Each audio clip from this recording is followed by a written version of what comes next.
Olá, meus irmãos, a paz do Senhor Jesus Cristo. Deus abençoe a vida de cada um de vocês.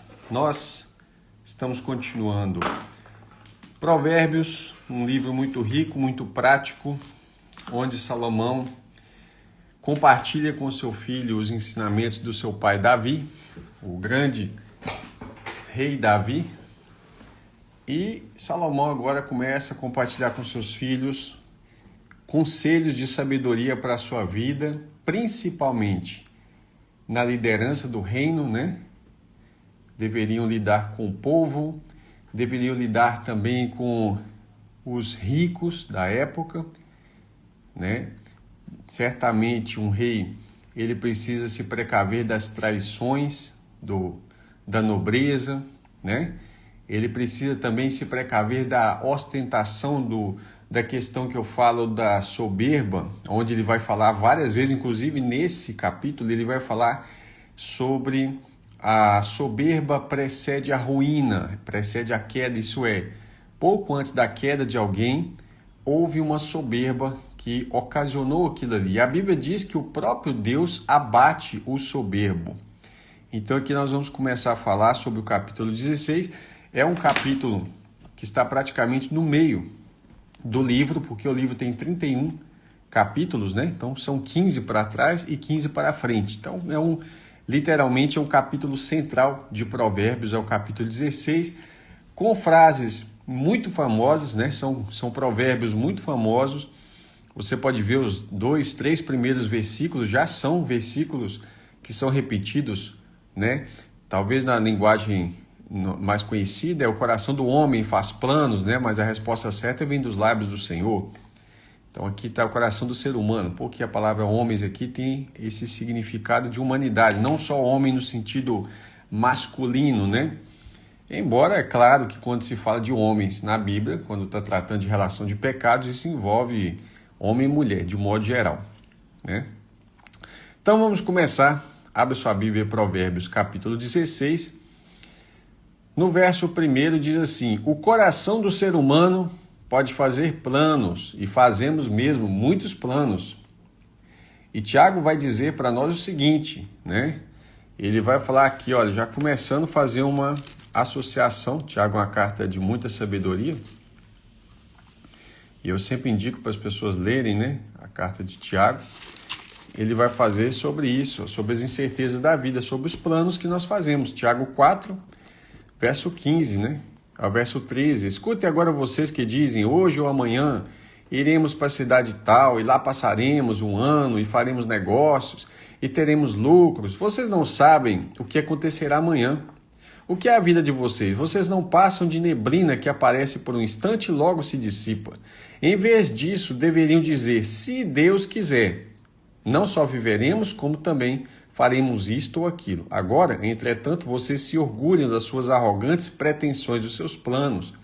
Todo orgulho semelhante a este é mau. Portanto, aquele que sabe fazer o bem e não faz, nisso está pecando. É interessante todo esse contexto aqui, porque aqui está o coração do homem fazendo planos, mas a resposta certa vem do Senhor. Por isso, Tiago ensina, não faça um plano dizendo, eu vou fazer, eu farei, né?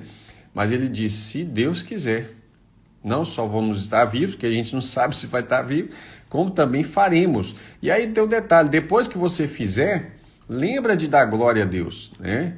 Você conseguiu porque Deus te deu saúde, te deu vida e te permitiu fazer aquelas coisas. Porque todo orgulho egoísta, egocêntrico é mau. Portanto, aquele que sabe fazer o bem e não faz, nisso está pecando.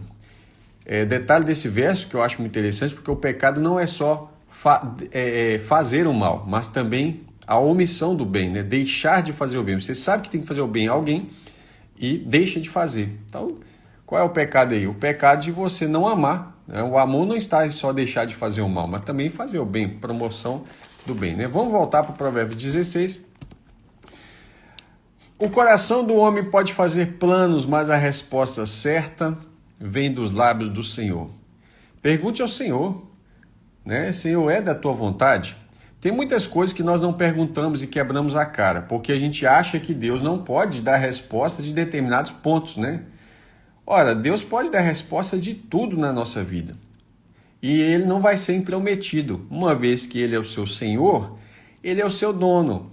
Ele é o proprietário da nossa história, né? Ele que guia a nossa história, é o proprietário da nossa vida e todas as áreas. Eu sei que tem pastores aí, nessa área aqui Deus não mexe, é você que tem que resolver. Não, não existe isso. Seja a sua vida emocional, a sua carreira profissional, seja o que for, coloque os seus planos, os seus projetos diante de Deus. Deus não só sabe o futuro, como conhece todas as probabilidades.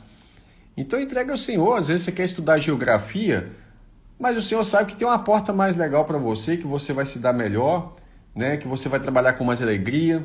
Talvez você quer fazer matemática, você quer fazer, sei lá, qualquer área. Coloca diante do Senhor os seus caminhos, né? Todos os caminhos de uma pessoa são puros aos seus próprios olhos. Você já observou isso? A pessoa, quando ela vai fazer alguma coisa, ela decidiu, né? Ela tem convicção de que ela está no caminho certo, de que ela está fazendo tudo certo. Mas o Senhor sonda o espírito. Existem coisas que a gente faz e que, para nós, é 100% correto. Mas Deus sonda o nosso espírito. Deus sabe o porquê das coisas. E nós sempre precisamos perguntar para nós o seguinte: por que é que eu quero tanto fazer isso? Certo? Muitas vezes as respostas, quando se trata de coisas espirituais, por exemplo, as pessoas dizem sempre assim: eu quero fazer isso é por causa do reino. Tudo é reino. Mas nem sempre é o reino. Por exemplo, é possível uma pessoa fazer uma coisa boa, mas sendo uma coisa maligna. Por exemplo, é possível você dar uma cesta básica e aí é uma coisa boa, relativamente. Mas é maligna quando você quer demonstrar isso, quando você quer aparecer. Isso acontece demais. As pessoas saem fotografando, saem filmando, postam nas redes sociais e querem exibir aquilo ali. Então, Deus está sondando o espírito. Se você perguntar para aquela pessoa, ela vai dizer: não, isso aqui eu estou fazendo de todo coração puro lá. Todos os caminhos da pessoa são puros aos seus próprios olhos. Por isso que ele está fazendo, né? Você pergunta a pessoa que está fazendo, que está vivendo no mundo do crime, ele vai falar para você: não, eu estou trabalhando. Olha para você ver que discurso maligno, né? E aí você vai ver. Mas o Senhor sonda o espírito. Deus está preocupado, entre aspas, né? Claro que Deus não se preocupa, mas Deus está ocupado em sondar o nosso espírito. Davi fala: sonda o meu coração, né? Então Deus está olhando o quê? A intenção. Não é só a intenção que vale para Deus, não, tá? Se alguém disser para você que a única coisa que é importante para Deus é a intenção, isso aí é meia verdade. Meia verdade é mentira. A intenção e a ação são duas coisas que Deus observa. Observa para você ver, todo julgamento na Bíblia é segundo a sua ação.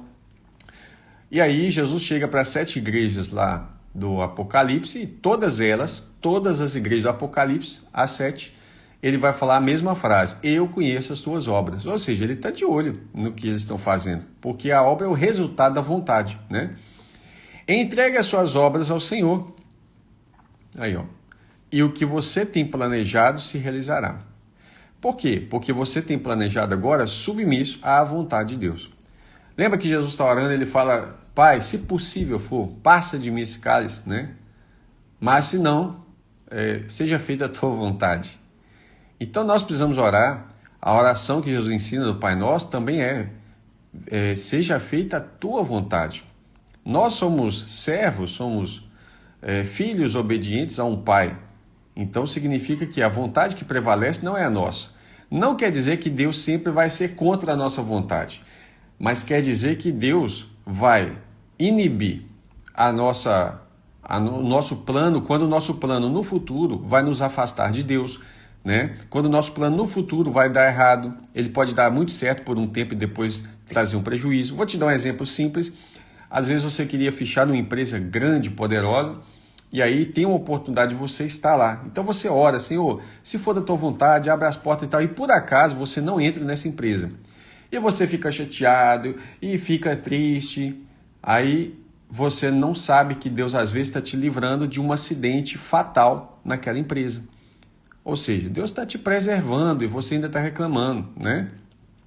Às vezes o seu pneu do seu carro fura, porque você estava querendo viajar e está, né? Aqui em Minas Gerais o pessoal vai muito para a praia, e aí você queria estar lá na praia já às 5 horas, mas o seu pneu do carro furou e você está chateado e você não percebe que aquilo pode ser um livramento de acidente. todas as coisas cooperam para o bem daqueles que amam a Deus. Verso 4, o Senhor fez todas as coisas para determinados fins, até o ímpio para o dia da calamidade. Muitas pessoas fazem leitura errada desse verso e até colocam o caráter de Deus em risco, né? Mas a ideia aqui, central do verso, é que o ímpio, ele vai ser condenado. Existe um dia da punição para o ímpio também, tá? Então até esse dia foi feito por causa do ímpio. O Senhor detesta, ai meu Deus, o Senhor detesta, sim, ele ama, mas ele também detesta. Provérbios é cheio disso, né? O Senhor odeia, o Senhor detesta quem? Quem faz o mal.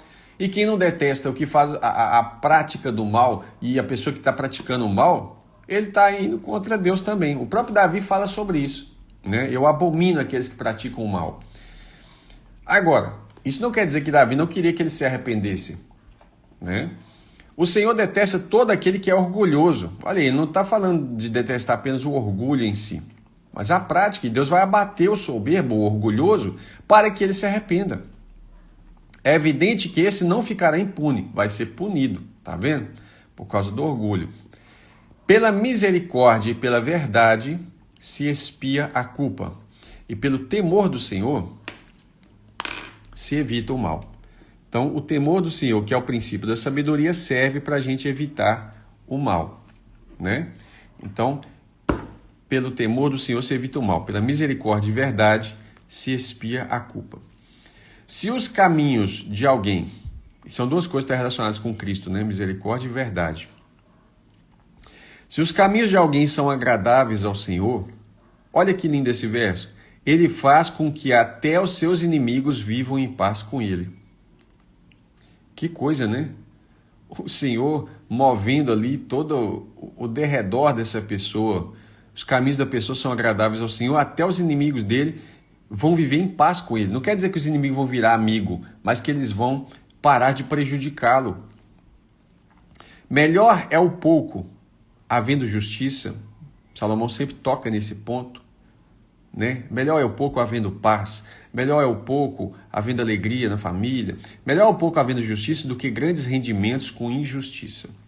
E aí você tem que estar atento ali nos ganhos, né? Às vezes você pode estar feliz ganhando grandes fortunas, mas na base da injustiça. Isso não agrada a Deus. Inclusive, a justiça é uma exigência de Deus, né? Para os seus filhos. O coração do homem, ser humano, traça o seu caminho, mas o Senhor lhe dirige os passos. Então, você pode rabiscar, mas uma vez que ele é o proprietário da sua vida, ou seja, ele é o seu Senhor, precisamos lembrar disso, que a palavra Senhor tem um significado de dono, proprietário, e aí significa que ele vai conduzir, ele pode alterar nosso curso, né?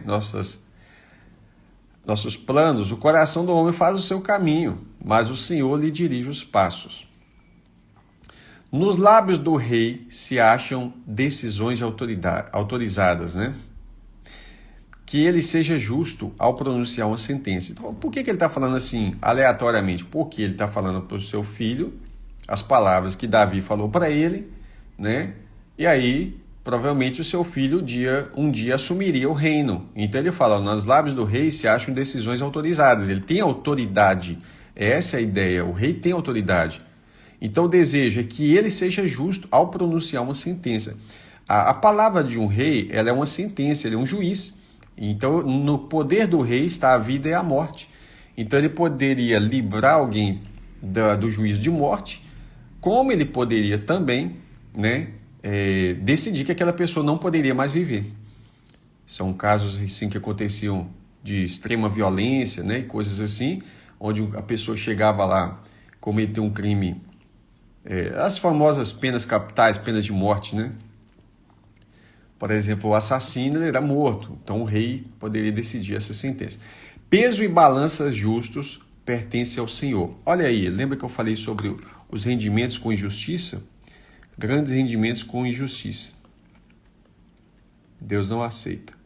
Então, peso e balança, que ele vai falar isso várias vezes, né? Justos pertencem ao Senhor.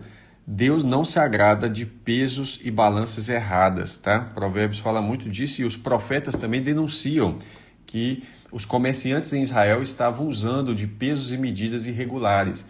Ou seja, na hora de comprar, eles mudavam o peso, colocavam um peso, por exemplo, de 900 gramas para eles comprarem 1 quilo, né? Não é o contrário, né? Eles compravam 1 quilo isso, como se fosse pagando 900 gramas. E na hora de vender, venderiam ali, por exemplo, 1,1 kg como se fosse 1 quilo. Então eles estavam ganhando, são balanças injustas. Obra sua são todos os pesos da bolsa. Os reis detestam a prática da maldade. Claro que esses reis aqui não são os reis ali como aconteceu com aquele Acabe, né? Que acabou casando com aquela mulher Jezabel. Terrível, né? Porque o trono, olha por que o rei detesta a prática da maldade. O trono se estabelece pela justiça. Então, o trono injusto, o que vai ocorrer? Se o rei é injusto, as pessoas que estão ao redor dele serão injustas também. Logo, ele corre um sério risco de algum deles dar um golpe nele, certo? Mas se o rei é justo, ele vai estar rodeado de pessoas justas. E as pessoas justas vão proteger o rei. Por isso, o rei detesta a prática da maldade. Isso aqui serve para os reis, serve para os obreiros, né, que nós temos hoje, por exemplo, que estão cuidando do rebanho do Senhor. Por quê? Quando eles são... Aí você... Deixa eu falar uma coisa que a interpretação fica por sua conta, tá? Não vou trazer interpretação, não. Quando um rei é injusto, ele vai estar rodeado de pessoas injustas e que vão trazer divisão no reino, certo? Você vai observar muitas igrejas que passam por divisões. Quando você vai conhecer o bastidor, você vai entender o porquê que está acontecendo tantas divisões, tá? Os lábios justos são o contentamento do rei, e ele ama o que fala coisas retas. O rei ama quem fala coisas retas. Por que o rei ama quem fala coisas retas? Porque é uma pessoa que ele pode confiar. Em Provérbios mesmo, Salomão tinha dito pouco atrás que o rei ele vai exaltar aquela pessoa que é justa, porque ele precisa de pessoas justas, né? Na multidão de conselhos se estabelece o reino. O furor do rei é como um mensageiro da morte, porque imediatamente o rei enfurecido pode decretar a morte de alguém. Mas o homem sábio consegue acalmá-lo. Olha que legal, né? Calma, rei. Eu me lembro de alguém que não era rei, mas ficou meio nervoso, né? E quase perdeu a bênção. Foi Naamã, que era quase um rei, né? Ele era comandante do exército do rei da Síria, que era uma poderosa nação ao norte de Israel, e ficou furioso. O profeta fez zombar de mim, mandar eu mergulhar nessas águas sujas, né? E alguém foi lá com sabedoria. Meu pai, se ele te pedisse uma coisa difícil, o senhor não faria? O que custa mergulhar? E aí Naamã mergulhou e ficou com a pele lisinha, igual um bebezinho. Sortudo demais, né? Por que Naamã foi salvo? Porque ele teve ali um conselheiro fiel, alguém que queria realmente o bem dele, né? O semblante alegre do rei significa vida. Olha aí, você chegou perto do rei e ele está felizão com você, meu filho. Pode ter certeza que ele vai não só, significa vida, preservar a sua vida, deixar que você viva. É interessante a postura das pessoas diante do rei, né? Você vai ver isso em filmes antigos, alguma cena, algum quadro que retrata um dos súditos chegando diante do rei, eles abaixavam a cabeça completamente diante do rei.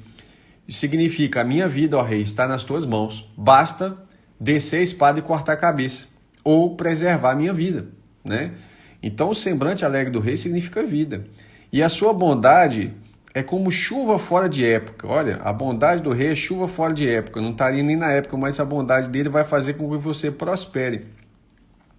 Claro, o rei gosta de pessoas retas, pessoas justas, né? Que são os que alcançam a bondade do rei.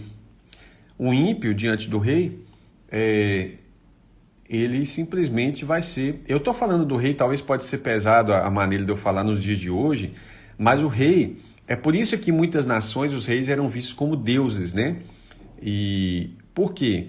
Porque o rei tinha autoridade mesmo. Vamos dizer assim, o legislativo, o judiciário e o executivo estava tudo na mão do rei. Era centralizado. Claro que ele dissolvia parte, né, do seu poder com outros, mas a decisão final era dele. Inclusive, a palavra dele era tão poderosa que nem ele mesmo poderia ir contra a palavra dele. De fato, é o que acontece com o nosso Deus também. O nosso Deus não vai contra a sua palavra, né?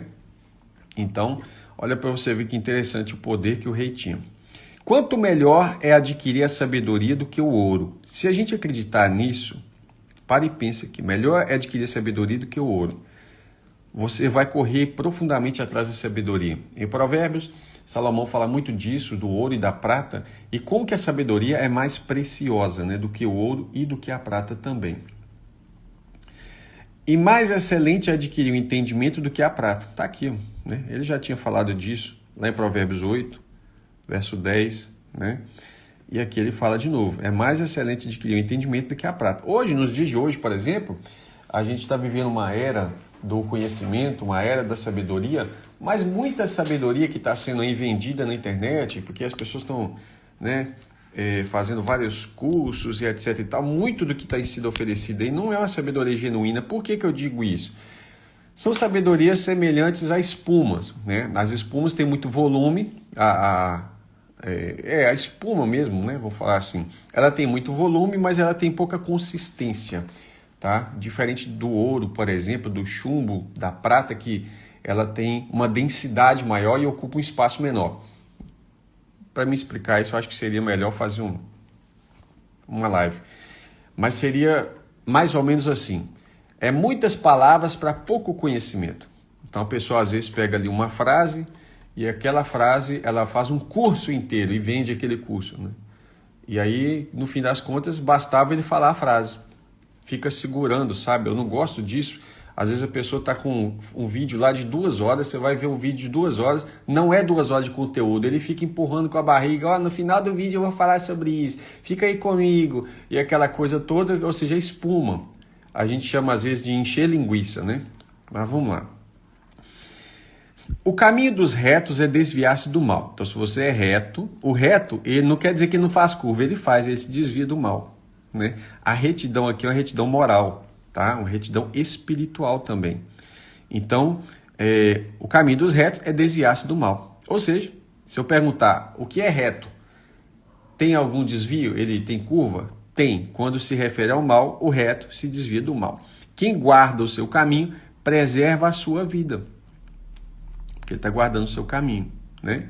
Se nós entendermos que nós precisamos ser prudentes com o nosso futuro, e o futuro que eu falo não é guardar só o dinheiro na poupança, por exemplo, mas Jesus ensinou a acumular tesouros no céu. Faz uma pesquisa depois como... é um bom estudo bíblico para fazer, né? Como acumular tesouros no céu. Você vai ver que coisa linda, tá? Antes da ruína vem a soberba. Tá aqui de novo, Salomão mais uma vez falando que a soberba precede a queda. A soberba, ela vem antes da ruína. Então, às vezes você vê uma ruína, deixa eu subir aqui, às vezes você vê alguém passando por uma ruína, determinada situação, mas a soberba veio antes. A gente tem alguns exemplos de clubes, por exemplo, né, de futebol, estavam soberbos e tal, e de repente vai à falência. A gente tem exemplo de empresas enormes que estavam soberbos, né? A soberba ela tem um pouco de relação também com a facilidade de ganho de dinheiro desse jeito aqui, ó, tá? Grandes rendimentos injustos. Ou seja, quando está havendo alguma falcatrua, quando está havendo algum desvio, né? A soberba geralmente ela está relacionada com isso também, tá? Melhor é ser humilde de espírito com os humildes do que repartir o despojo com os orgulhosos. O que é despojo? Despojo é o seu direito na guerra. Por exemplo, antigamente você tinha muitas cidades que eram reinos, né? Para nós hoje seriam pequenas cidades ali de 300 mil habitantes e tudo, né? 200 mil habitantes. Nínive tinha em torno de 300 mil habitantes à época de Jonas. Então era uma grande cidade, mas para os padrões brasileiros hoje é uma cidade de médio porte, né? Não é uma grande cidade, porque a gente tem cidade de milhões de habitantes hoje. Mas aí você tinha reinos inteiros que tinham 300 mil habitantes. Tá? Então, o rei daquela cidade ali invadia uma outra cidade paralela, né? e ali ele tinha um despojo. Entre os despojos vinham os escravos, ou seja, aqueles inimigos eram capturados para... A escravidão no mundo antigo, às vezes, era vista até como um meio de abrandar a punição. Você quer morrer ou ser escravo? A pessoa, eu quero ser escravo. Olha para você ver que loucura. Era desse jeito, né? Então a pessoa ficava trabalhando, porém, os escravos de guerra tinham uma legislação, né? Geralmente eles conseguiam até comprar sua liberdade. Aí é um outro assunto que a gente entra mais para frente, tá? Um dos casos de escravidão que eu até citei aqui hoje é aquela menina que estava a serviço da esposa de Naamã, né? Ela foi levada de Israel para a Síria, e aí o que ela fez? Se ela fosse maltratada, ela jamais ia falar isso. Ela falou assim, quem dera que o meu senhor, que é Naamã, né, o poderoso chefe do exército do rei da Síria, ele estava leproso. Então ela fala assim, quem dera que o meu senhor estivesse diante do profeta que está em Israel, ele o curaria da sua lepra e sararia completamente. Então, quer dizer, ela está ali dentro do ambiente, embora ela está reservada a trabalhar para a mulher de Naamã, certamente as condições dela não eram tão deploráveis como a gente imagina a escravidão pós-Idade Média, vamos dizer assim. Quem atenta para o ensino... Só resumir, o que era o despojo? O despojo era aquilo que você poderia trazer daquela outra região. Além de pessoas para trabalhar, poderia trazer gado, né? Riquezas como ouro, prata e coisas assim. Então, o despojo dos orgulhosos ali, geralmente ele fala, é melhor você ser humilde de espírito com os humildes, aquelas pessoas que se contentam com aquele ganho honesto, do que com os orgulhosos que vão buscar o ganho errado e vão ali repartir despojo de iniquidade. Quem atenta para o ensino, o que é atentar? A Bíblia fala muito essa palavra e muita gente não sabe o que é atentar. É muito fácil, é você prestar atenção. Então você que presta atenção no ensino, quem atenta para o ensino, acha o bem. Tá? Só um detalhe, porque o Brasil, por exemplo, ele tem um sistema de ensino péssimo, horrível, totalmente deficiente. É uma coisa que chega a ser bizarra. Infelizmente, tá? A gente que ensina, que é professor, que entende um pouco de didática fora do modelo que é obrigatório aprender aí pelo MEC, que se você não for além do MEC, você está lascado, tá? Você vai ser um professor que se acha competente, mas infelizmente você está preocupado apenas em ensinar, mas não está preocupado muitas vezes, não tem métodos, né, para poder garantir se o seu aluno aprendeu. Esse é um grande problema, tá? O que atenta para o ensino tem que, por exemplo, nós não precisamos de mais instituições de ensino, porque o papel da instituição de ensino é apenas transmitir o ensino. Se o aluno aprendeu, o problema é dele. Nós precisamos de instituições de aprendizagem. Essa instituição de aprendizagem, ela vai ter o quê? Além do dever de transmitir o conhecimento, ela tem o dever de garantir que aquele aluno, né, ele está aprendendo. Faz uma grande diferença isso que eu falei. Quem atenta para o ensino acha o bem. E o que confia no Senhor, esse é feliz. Então, duas coisas. Se você presta atenção nos ensinos, você está achando o bem. Coisa boa. E o que confia no Senhor, esse é feliz. Então, duas coisas aqui que um cristão precisa. Confiar no Senhor, para ser feliz, ou seja, seja bem-aventurado, né? E estar atento ao ensino. O provérbio fala aqui o tempo todo, né, que aquele que ignora o ensino, ele é tolo. O sábio de coração é chamado de prudente. Então, quem é prudente? O sábio de coração. Eu até brinco com meu filho assim, o que é prudente? Creme dental, né? Creme dental é prudente. Mas o que acontece? O prudente é o sábio de coração. E a doçura no falar, olha a Bíblia falando, né, sobre isso, né? A gente, claro que o contexto lá é diferente, que nossa palavra seja temperada com sal, né? A gente não sei o que é temperado com sal. Você não coloca sal demais na comida, senão vai ficar muito salgado. Então tem que ser moderado. Então, a nossa palavra tem que ser temperada com sal, tem que ser branda, né? A doçura no falar aumenta o saber. Nós estamos na última fileira. O bom senso para aqueles que o possuem é fonte de vida. Juízo, né? É fonte de vida. Mas a tolice é a punição dos insensatos. Então, se o bom senso traz vida, a ignorância, né, a tolice, é a própria punição dos insensatos. Eu vou dar um exemplo para vocês.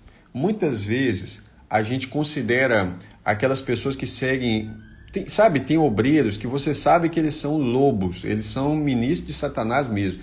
E muitas pessoas acompanham esses obreiros, promovem eles. Muitas vezes eles estão sendo punidos pela própria tolice. E muitas vezes eles não são vítimas, tá? Isso tem que ficar claro. Não quer dizer que sempre, mas muitas vezes as pessoas que seguem os falsos profetas não são vítimas. Elas são coniventes com aquilo ali. Então elas são cúmplices e não vítimas deles, tá? Por exemplo, a Bíblia fala contra a ganância, contra a avareza, contra o amor ao dinheiro. Mas essas pessoas estão com aqueles falsos profetas porque eles estão dizendo, olha, estão na verdade usando o nome de Deus para pregar Mamon. Mamon é o Deus, é uma personificação de divindade do próprio dinheiro.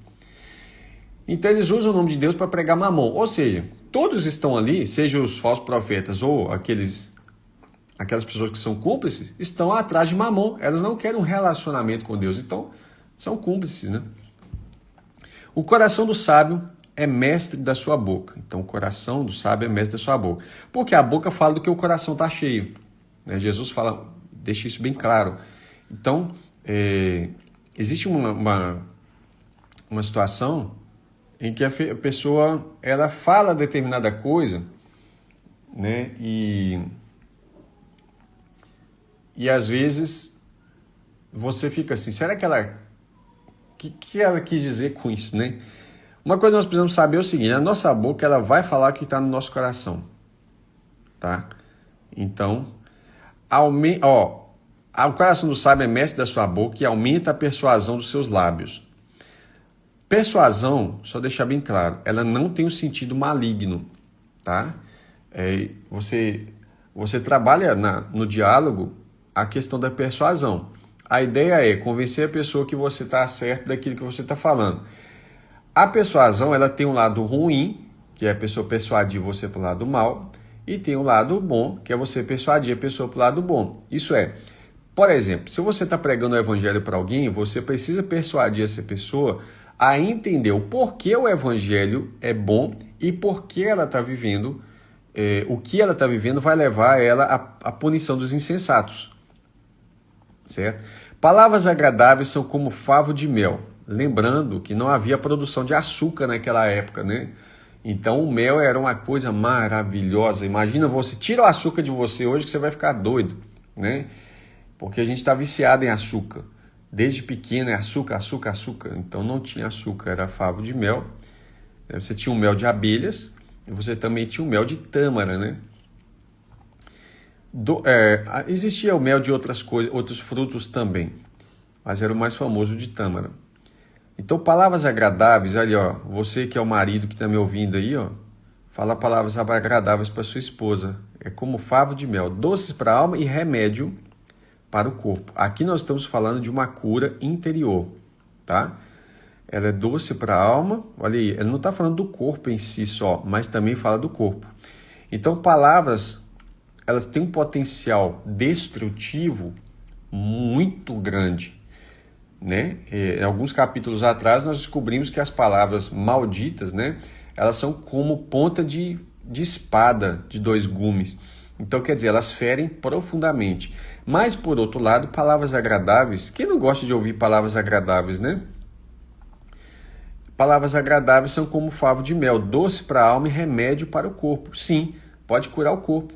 Por isso que eu falei anteriormente, não lembro se foi o capítulo 15 ou 14, sobre a questão de você chegar perto de um doente e não falar palavras que jogam ele para baixo. Pelo contrário, você vai sempre falar palavras agradáveis para quem está doente, tá? Eu não estou falando para você falar mentira, estou falando para você evitar de falar palavras que vão agravar a situação psicológica dele, porque precisa vencer aquilo ali. Porque a questão psicológica vai afetar a fé dele, né? É óbvio. Ele vai deixar de acreditar que há cura para ele. Há caminho que parece direito ao ser humano. Ou seja, outra versão vai estar escrita: há caminho que parece perfeito para os homens, mas o fim dele é caminho de morte. Ele já tinha falado isso aqui também em Provérbios 14, 12, né? Tinha falado sobre isso. Caminhos que parecem direito, mas são caminhos de morte. Então, quer ver um exemplo? Nós falamos sobre isso hoje mesmo, onde ele falou assim, que no verso 2, né? Provérbios 16, 2. Todos os caminhos de uma pessoa são puros aos próprios olhos, mas o Senhor sonda o espírito. Então, quer dizer, né, há caminho que parece direito para nós, mas o fim desse caminho é caminho de morte. Vamos lá. A fome do trabalhador o faz trabalhar, porque a sua boca incita a isso. Então, pare e pense uma coisa aqui. Paulo vai falar uma coisa em Tessalonicenses, que ele fala assim, olha, quer ver? Ele fala disso aqui de pessoas que estavam na igreja. Lembra o contexto que Paulo está falando dessa carta? Era o contexto ainda da igreja primitiva, onde eles se reuniam para comer e para beber juntos todos os dias. Eles tinham prazer em estar um com os outros, né? Etc e tal. E aí Paulo vai falar o seguinte, ó, segunda carta aos Tessalonicenses. Deixa eu colocar uma caneta aqui para mim marcar. E aí, segunda carta de Paulo aos Tessalonicenses, terceiro capítulo, Paulo vai dizer o seguinte, ó, que ele deu um ensinamento, olha que legal o ensinamento de Paulo, que ele deu um ensinamento não só teórico, mas prático.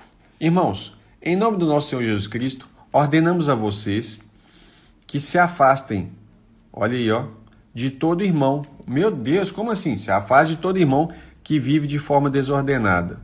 Se ele fala que é irmão, ele tem que viver de forma ordenada na sua vida. E não segundo a tradição ou ensinamento que vocês receberam de nós. Porque vocês mesmos sabem como devem nos imitar, visto que nunca vivemos de forma desordenada. Então, os apóstolos e aqueles que acompanhavam os apóstolos nunca viveram de forma desordenada quando estivemos entre vocês. Nem jamais comemos o pão à custa de outros. Isso aqui não é porque Paulo não tinha direito, tá? Ele não vai se contradizer, mas ele vai escrever aqui. Pelo contrário, trabalhamos com esforço e fadiga noite e dia. Os Tessalonicenses precisavam dessa base, a fim de não sermos pesados a nenhum de vocês. Aí ele deixa claro, não que não tivéssemos o direito de receber algo. Mas, por quê? Aí tem um porquê que eles fizeram isso. E também em Corinto, Paulo fez isso. Mesma coisa. No mundo grego havia um problema da ociosidade, como a gente tem hoje também. Porque tínhamos em vista apresentar nós mesmos como exemplo para que vocês nos imitassem. Porque quando ainda estávamos com vocês, ordenamos-vos isso. Ordenamos, né? Essa linguagem aqui é mais fácil. Se alguém não quer trabalhar, também não coma. Então, quer dizer, havia pessoas, aí ele explica, pois de fato ouvimos que há entre vocês algumas pessoas que vivem, olha, no meio da igreja, há entre vocês, crentes, né? Algumas pessoas que vivem de forma desordenada. O que é isso? Não trabalham, mas se intrometem na vida dos outros. A essas pessoas determinamos e exortamos no Senhor Jesus Cristo que, trabalhando tranquilamente, comam do seu próprio pão. Pronto. Quanto a vocês, irmãos, não se cansem de fazer o bem. Então, vocês que não estão vivendo de forma desordenada, ele não está falando para deixar de fazer o bem, mas ele está deixando um exemplo aqui. Então, a pergunta é, se alguém não quer trabalhar, não coma. Para e pensa que existe gente folgado. Vou dar uma palavra nos dias de hoje, folgado. Esse cara era um crente folgado. Ele ia para os cultos, né? Ele ia para os cultos todos os dias, para e pensa a igreja almoçando e jantando todos os dias junto. Aí o que ele faz? Né? Já que tem comidinha lá na igreja, eu não vou trabalhar, todo mundo leva comidinha, eu vou participando e não quero somar. Sabe a pessoa que só quer ser servido, mas ele não quer servir? Pois é, isso aí está errado. Aí Paulo dá uma palavra dura, não é por falta de amor, ele está instruindo. Não quer trabalhar, não coma. Aí, o que acontece? Vai chegar uma hora que a fome dele vai fazer ele trabalhar. Aí ele vai ser produtivo, ele tem que ser útil no reino. Ele também tem que fazer alguma coisa pelos outros. Não só ficar ali como se a igreja fosse em INSS pro resto da vida dele, acomodado. Então, vou deixar aqui. A fome do trabalhador faz trabalhar. O desprezível cava o mal, e nos seus lábios há como que fogo ardente. Olha aí, ó. O desprezível, ele cava o mal, e nos lábios dele há como que fogo ardente. Por quê? Né? Ele vai sempre ser destrutivo. O desprezível sempre é destrutivo. Tá? E aí nós vamos agora, ó. O perverso semeia discórdias. E é o que Deus detesta, né? O perverso semeia discórdia. E o difamador separa os maiores amigos. Olha aí. Por que Deus detesta essas coisas? Se eu não me engano, é aqui em Provérbios.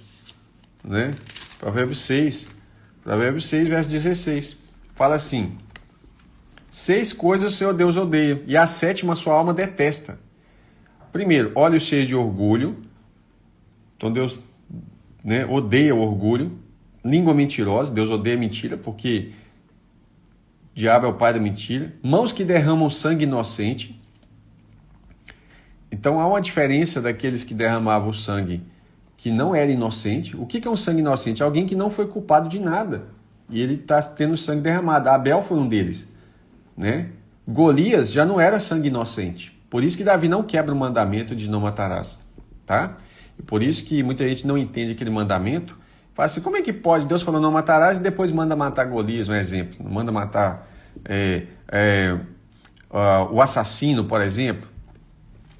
Não era sangue inocente. O coração que faz planos perversos é outra coisa que Deus odeia. Pés que se apressam a fazer o mal.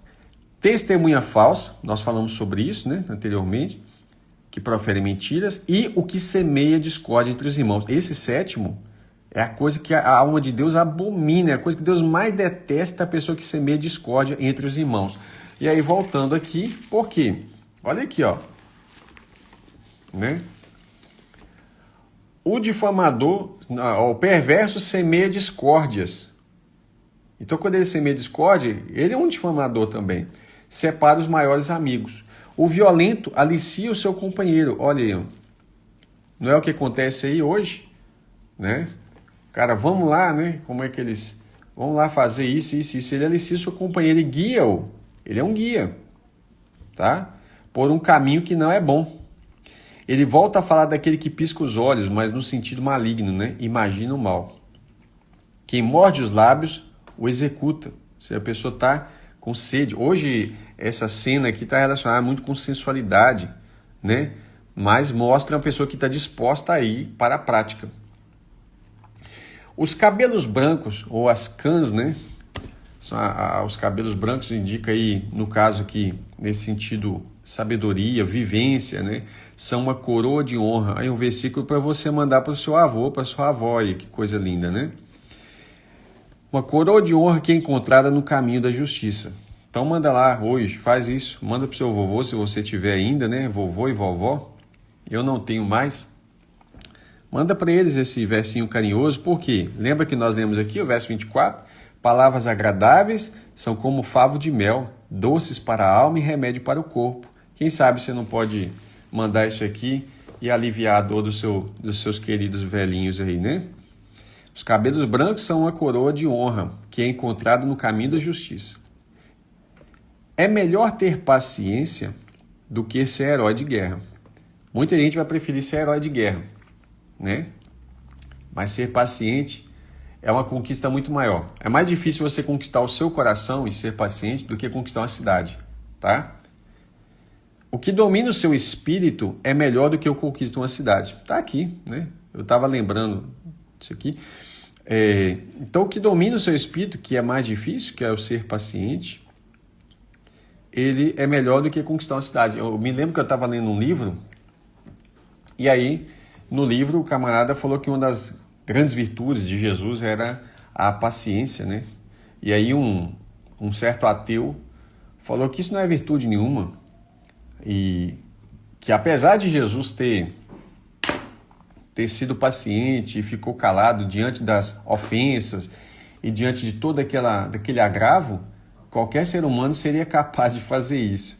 Então o camarada que tinha dito que que essa era uma grande virtude, né, de Jesus, que era uma coisa acima do normal, o cara que estava falando e que foi interpolado por esse ateu, ele pegou um copo de água na mesa na hora, um copo de água gelada, e jogou na cara desse ateu, que falou que era fácil. E esse ateu levantou e ficou extremamente irritado, né? Aí ele falou: você tá doido? Você é louco? O que você tá fazendo? E aí o público assistiu aquela cena, né? Aí ele falou assim: tá vendo? Não é fácil controlar o nosso espírito. Foi um ensinamento muito prático, né? E ele ficou todo constrangido, porque ele foi provado, ele foi testado imediatamente e ele comprovou que ele não estava pronto para responder nada daquilo quando de fato estava sendo afrontado. Para fazer um sorteio são lançados os dados, mas toda decisão procede do Senhor. E aqui eu me lembro de um detalhe, né? A decisão procede do Senhor. Eu me lembro lá de Atos, quando foram tirar Matias, né? Que ficou como substituto imediato de Judas. Algumas pessoas dizem: os apóstolos foram precipitados. Aqui, como precipitados? Primeiro eles oraram ao Senhor. Deus respondeu a eles, né? E segundo, que a Bíblia, Jesus já tinha deixado claro para eles que tudo que eles ligaram na terra estaria ligado no céu. Então não houve nenhuma precipitação ali. Meus irmãos, Provérbios capítulo 17, só um detalhe, alguém vai dizer: mas e Paulo, né?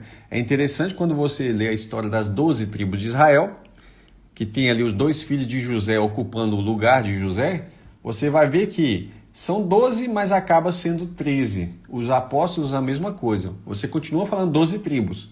Os apóstolos a mesma coisa. Você continua falando 12 e ao mesmo tempo você tem... É como se fosse uma figura, um protótipo do que aconteceria no futuro, né?